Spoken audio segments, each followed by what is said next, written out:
If I have the benefit of some type of knowledge, but I don't share it, it's only going to get me so far or do me so much good. But if I can at least share it in an understandable way, then who knows how many people might be able to benefit going forward. There's no way to even know, how big that could get. Yeah. Hey there, my name's Ashley Church. And I'm Erin West.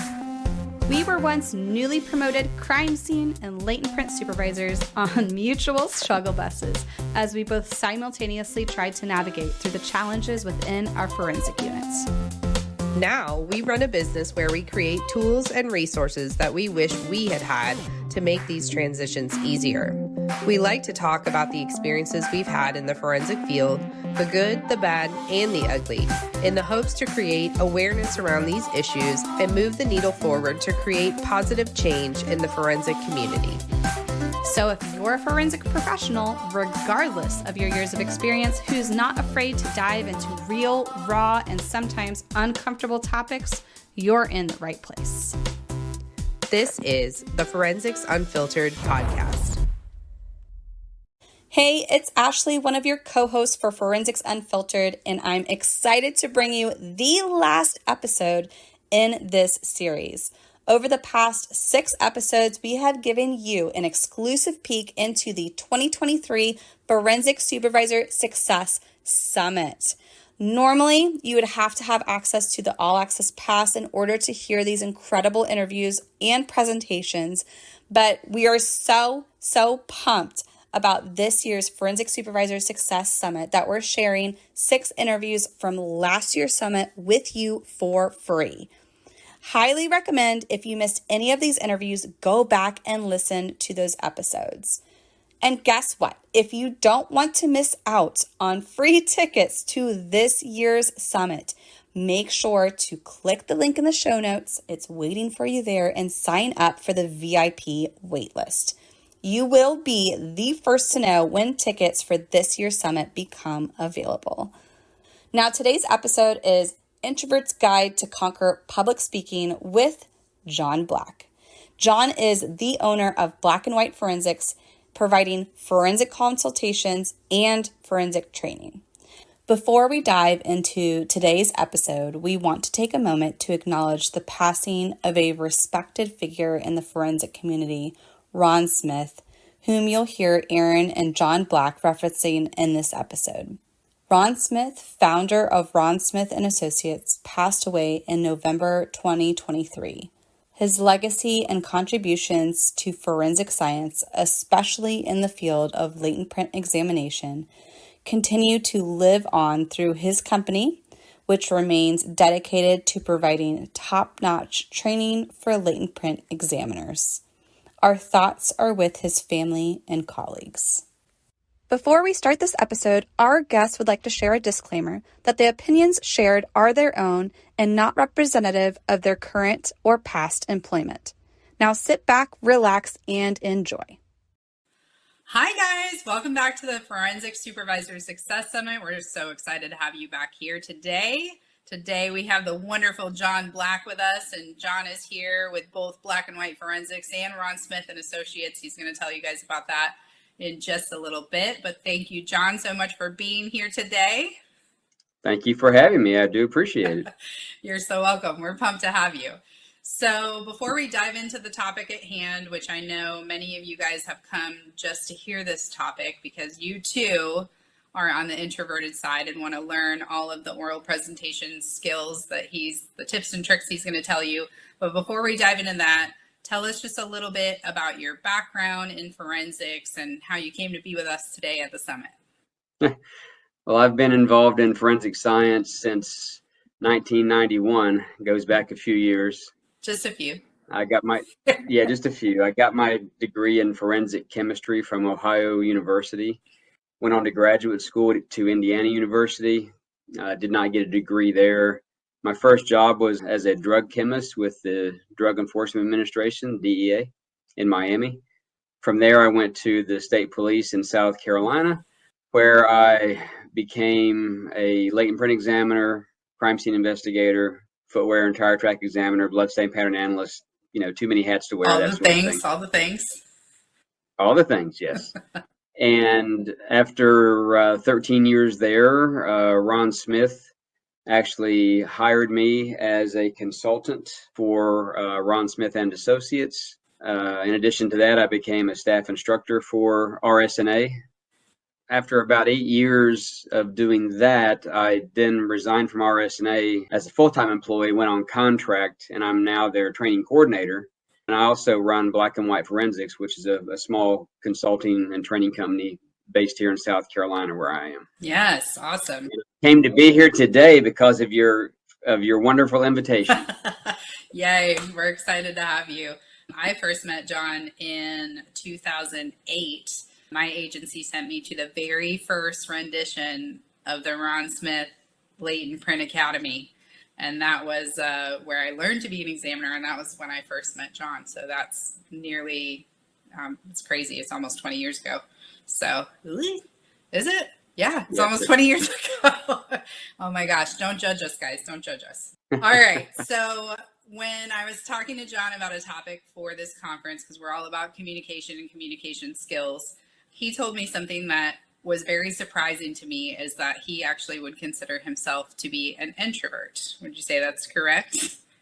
That is fair to say. Yes. And I never would have guessed that in a million years, because I have seen him teach and present many a class and, present things at conferences and stuff like that. And so we got to talking about that and thought that would be really kind of a great skill or some information to pass on to you guys. So early on in your career, you started off as an introvert, and back then, how did you feel about giving presentations in public, and how did all of that go for you when you first started out your career in forensics? Well, it wasn't even on my radar to present things because I was still very self-conscious about public speaking. It goes back to my college days. I mean, I remember being in a large chemistry lecture hall with, 150 students. And the professor would ask a question and I would know the answer, but I was not about to volunteer. And I was hopeful that, he or she would not call on me. I still believed that if I didn't look at them, they couldn't see me, that sort of thing. Yeah. But it was just very nerve-wracking, the thought of speaking in public. I began to kind of break out of that a little bit toward the end of my collegiate career when I got involved in some clubs and started doing some speaking. But it was probably 5-6 years after becoming a crime scene investigator, fingerprint examiner, before I even thought about doing a presentation in front of people. And you never know what is going to happen when you start speaking in a large public forum. Yes. You did one of your first real public speaking engagements was at one of the conferences, right? It was just it was a block in the conference just called I Had a Case. And I had a really neat case involving a suicide, but the victim actually used 2 firearms, which was quite odd. And I presented that case, and from there I just started trying to teach every year if I could. And so when you first decided to step out and teach at a conference, what was kind of your thought process behind putting yourself out there and kind of working on this skill set? Did you have something in mind when you decided that you were going to go to the conference and teach? That particular case was such an intriguing case, and one that is very, very rare. You typically don't have more than 1 firearm in a suicide. And I only had a couple of those in my career, actually. And I just thought it was a very intriguing case, and people would like to hear about it. Mm-hmm. And Ron Smith told me this years ago, and I've never forgotten this statement: knowledge isn't powerful unless you share it with other people. In other words, it only does you so much good. So I felt like people would want to see this case, and I was determined to present it. I was very nervous. I mean, I'm taking a risk because you don't know who's in the audience. Mm-hmm. But it's to me, it's worth it to share information with other people so that they can benefit as well. I think that's such a valuable lesson to take away. Is, we probably do have a lot of supervisors and leaders on here who hate public speaking. They're terrified of public speaking. but they do have great experience and knowledge that they could share with others if they could kind of tackle that fear, right? Yeah, you got to be willing to put your foot in the water, as they say. Yes. And just see where that goes. Yes.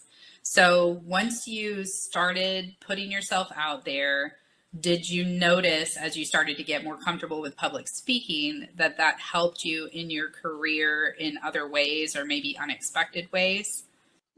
Oh, absolutely. I began to have more confidence, in making decisions. I realized that I could survive talking to people in a public forum. And it's so funny that you've got me here talking about this because, 30 years ago, if you had told me I'd be doing a talk on how to go about public speaking, I just would have laughed at you and said, I'm not your guy. There's no way. Never in a million years would I be your guy for that.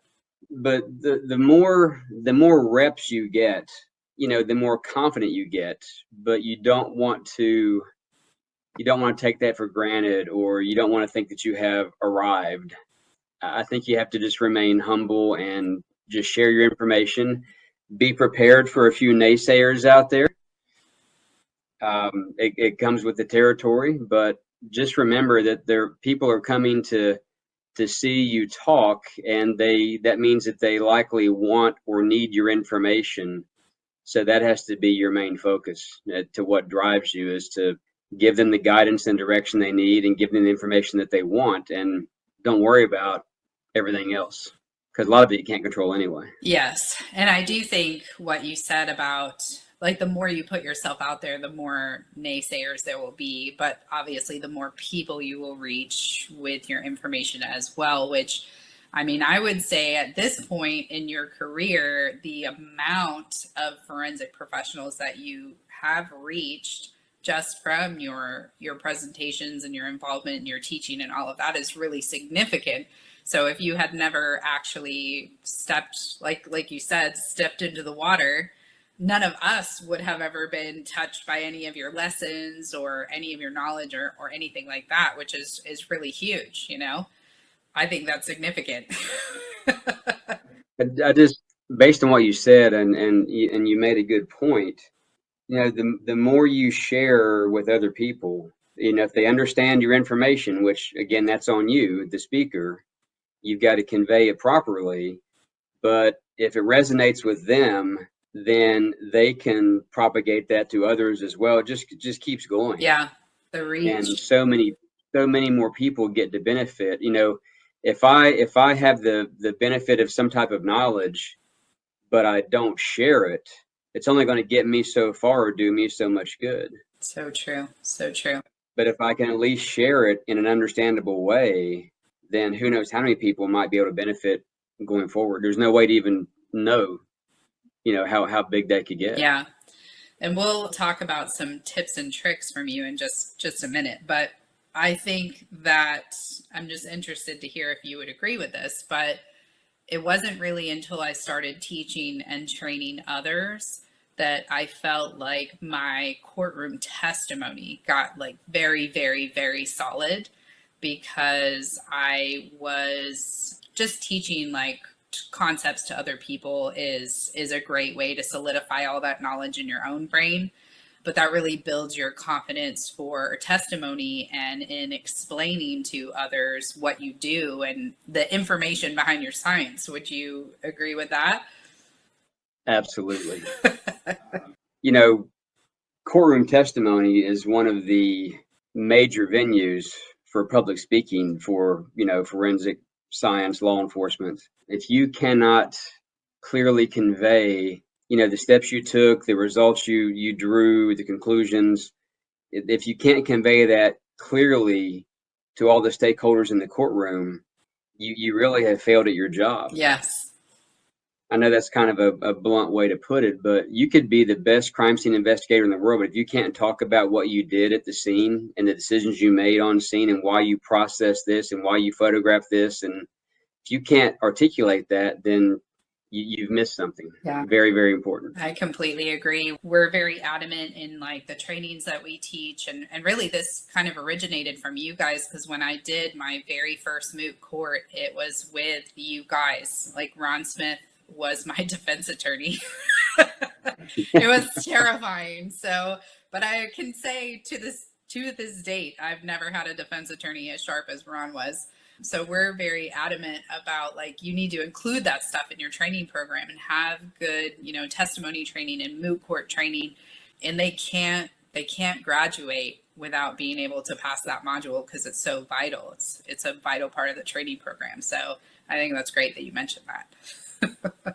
And something else you said that's so true, the more you teach on a given subject, not only does it make you stronger, I think, from a testimony perspective, but like you said, it also just continues to solidify it more and more in your brain. Mm-hmm.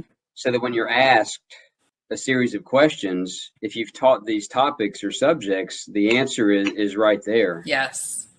So again, there are so many benefits to the public speaking and the teaching and the sharing. There's so many benefits that you can get out of that. Yes. So obviously here at the summit, we have a lot of leaders, supervisors, future leaders in forensics of all different kinds of forensic units. And I think from my own experience as a supervisor, being able to give oral presentations effectively is very important, not only for, your people and teaching and training your people and your staff, but also being able to, stand in front of your chain of command and be able to deliver efficient information about budget, equipment, personnel, things that you need, all of that stuff. And I think it's probably very common, I imagine very common, that public speaking is a huge fear for people. Would you say that? Absolutely. And in fact, and a lot of people out there likely know this, but there have been a number of studies completed over time where the researchers have found that the fear of public speaking actually is greater than the fear of death. I believe that to be that true. That should tell you something. Yeah. All right. So if we have people out there who fear public speaking more than they fear dying, and they're probably in this class right now being like, this is something that's terrifying for me. I hate doing it. I try to avoid doing it. From one introvert to another, what kind of tips could you give someone to put their foot in the water, get a little bit more comfortable with it so that they can harness that skill to benefit their career moving forward?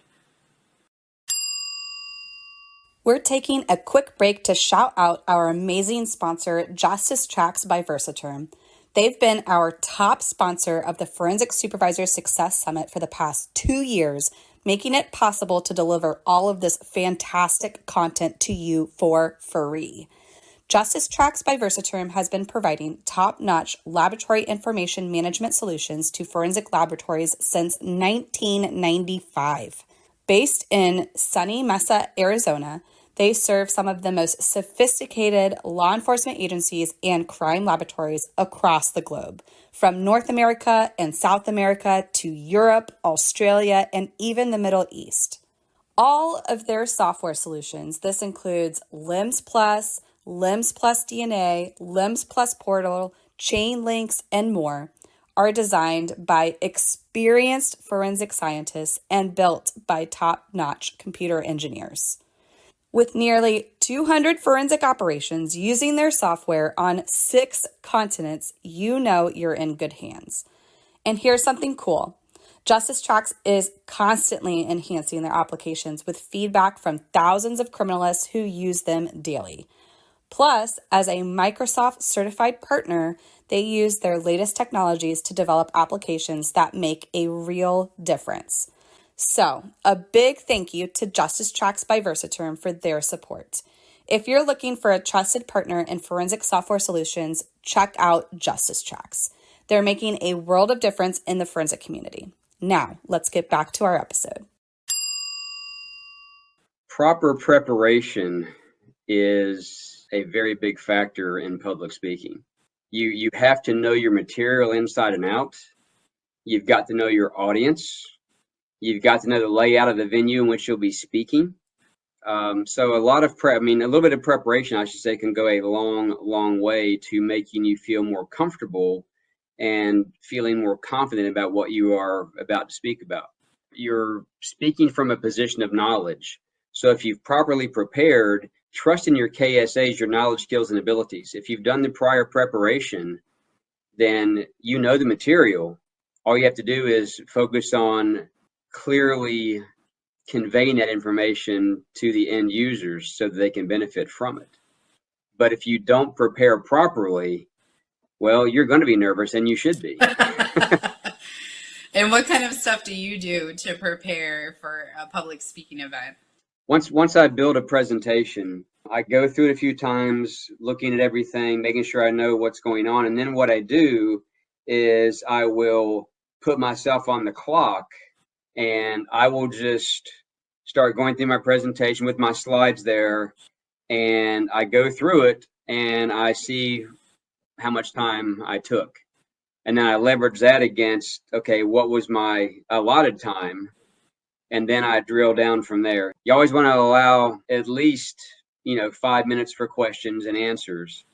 And if you're speaking in a program where there are speakers coming on after you, then you really need to, if let's say you have an hour presentation, that's your 60-minute time slot. Well, you need to be done talking in 50 minutes, 5 minutes for questions, and then 5 minutes for you to get out of there and let the other person come in for the transition. Yeah. You cannot go over if someone's behind you. Yeah. And if you're the first speaker of the day and there are 7 lectures in that room in a given day, if you start off and you go over, well, it just totally, it wrecks everything else. That's true. It's like the doctor's office. If you're the last appointment of the day, you're like way behind.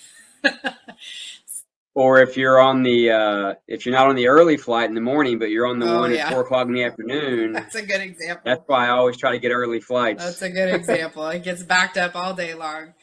Absolutely. So another thing came to mind with what you just said. So you were talking about your preparation and sharing your knowledge and all of that. And I've heard this as something, I've heard multiple different people say this, where they would love to teach and they want to teach, but they don't feel like they have enough time in to share the knowledge they have now. Like they look at the speakers around them, the people that are presenting at the conferences, stuff like that. And I've heard people be like, well, I've only been in the field for 5 years, or I've only been, doing this particular thing for 5 years. So I'm not seasoned enough to present my knowledge yet. And I've tried to tell some of those people, like, you still have unique experience and knowledge, even if you haven't been doing it for 20 years. Like there's still things that you're doing that other people could find value in if you shared it. So what do you say to those kinds of people that want to teach, want to put themselves out there, but don't feel like they've put their time in yet to qualify to teach? Well, you said it. They all have relevant experience, and that means they can share that, whether they've got 6 months in or whether they've got 14 years in. Mm-hmm. It doesn't matter, because their experience that they have to date is what is helping them make their decisions right now. So I'll tell people all the time when I'm on the road teaching, don't let anybody belittle you because you've got less experience than they do. Your experience is totally relevant and it matters. So if you've got something to share, then share it. Yeah. And I think I've seen in my own experience, I have seen instructors that are relatively fresh in their career that are fabulous. And I have seen instructors that are very seasoned in their career that are not fabulous.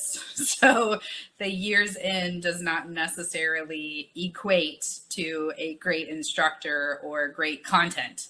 So I do think if you have, knowledge that you want to share, you shouldn't let your years in hold you back from doing that. Yeah. And be enthusiastic about sharing. One of the things that we teach when I teach courtroom testimony for RSNA, I've begun to call the jury members the guests of honor at trial.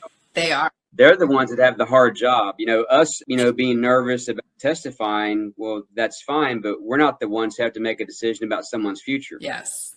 So one of the things we talk about is that the jury has a major need for the information you're about to share.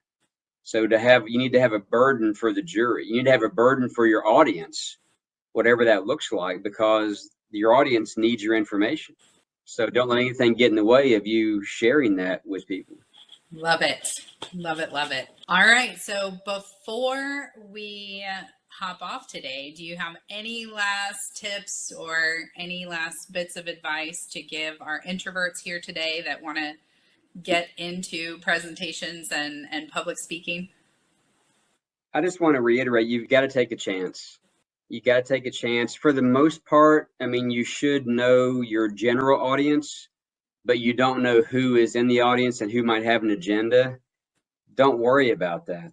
I gave a presentation one time on a suicide or homicide thing, a couple of cases, and I got grilled in a very, very large lecture hall. I got grilled by a German medical examiner that I was not expecting. Lovely. But what do you do? Yeah. So we got through it, and then we spoke afterwards, and we were good, but didn't see that one coming. But it is what it is. And then I had another presentation, if you don't mind me sharing. Yeah, by all means. I had another presentation several years back, and we got some criticism from one of the attendees. Said, I don't like your presentation or whatever. And, we said, okay, whatever. And so then I gave a presentation the next year, and this same person was in this lecture the second year. And after I was done, he said, I don't like this lecture any more than the one last year. I said, well, hey, thanks for coming back. You're like, listen, you don't have to be here, okay? You don't have to come every year. Yeah, just to so tell me you you don't like it. you just kind of make a positive out of it, It's true. There's growth opportunities in there. Oh, absolutely. Absolutely. But you have to, again, you've got to trust your knowledge, skills, and abilities, and trust that, you can do this. I'm living proof that you can survive public speaking. I will tell you though, in my opinion and in my experience, speaking in front of your peers, to me, is much more difficult than giving courtroom testimony. Yes, because they know what you're talking about. Exactly. If you make a misstep on the witness stand, the stakeholders, the attorneys, the judge, the jury members, they may not catch it. Oh, yeah. But if you make a mistake in front of your peers, somebody's going to call you out on it. No doubt about it. Oh, yeah. It'll be in the review. So I always tell people, if you can speak in front of your peers, you can testify in court. Yes, I completely. Or you can do any other type of public speaking that you want to do. If you can survive talking in front of your peers. So that's the key. That's the key, guys. Practice there.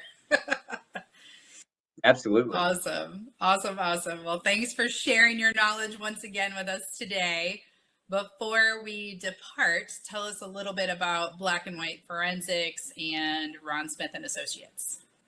Sure. Black and White Forensics, it's a small consulting and training company, mostly consulting. I do mostly fingerprint work, crime scene reviews, things like that. But I really enjoy looking at those cases and seeing how, other shops work their cases. Gives me a new perspective on things from time to time. There are some trends that I can share from a case review standpoint. And this is just a shot across the bow for those folks out there, maybe a little tip for you. I see a couple of very consistent trends, and they both involve documentation. One, documentation, at the crime scene, and also lack of documentation when it comes to the examination process with the evidence, especially with fingerprints. Oh, yes. Oh, yes. Yeah. But again, I do consulting through Black and White around the country. And I only do training really with Black and White in South Carolina because I do work for Ron Smith and Associates as their training coordinator. And some of you may know that Ron Smith and Associates is one of the largest, if not the largest, forensic consulting and training company, certainly in the U.S. and likely one of the top ones in the world. and I've got the privilege of being their training coordinator.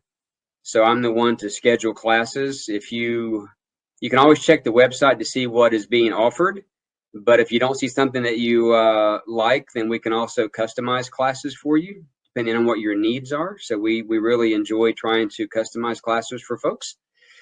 And again, RSNA can help you with all kinds of stuff like backlog reduction and proficiency testing and competency testing, all kinds of things. All the things. All right. Well, thank you guys so much for joining us today. And thank you, John, for being here. We really appreciate you joining us at the summit. We hope you guys got some great nuggets of information here, and we will see you at the next class. All right, guys, that is it. This is the end of our 6-episode series.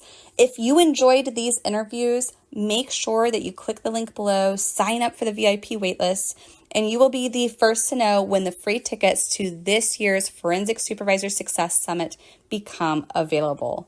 We have some familiar faces from Gap Science and other forensic companies, but we also have some new faces in this year's summit. The interviews and the presentations are incredible. You won't want to miss out. Again, one last reminder, if you want continued access to this interview along with so many other interviews and presentations, you can grab the All Access Pass. But honestly, the best deal is joining our membership. If you become a member of the Vault for just $29 a month, you get access to not only the past virtual summits, but also a library full of webinars and several of our featured e-courses. It truly is the ultimate resource for forensic professionals and super affordable. Thanks so much for listening to Forensics Unfiltered with Gap Science. If you enjoyed the series, would you do us the kindness of leaving us a 5-star rating, or even better, write a quick review? It would mean the world to us, but also it would help other forensic professionals just like you find the show for valuable insights to help them with their career. We'll see you in the next one. Thank you so much for being here and listening to Forensics Unfiltered. If you liked this episode, would you do us a favor and leave a review letting us know specifically what you liked about this topic? It will only take a minute, but it will really help us plan future episodes so we can bring you more topics that you want to listen to. We'll be sure to provide any links from today's episode in our show notes on our website. Head to www.gapscience.com. Until next time, stay safe out there.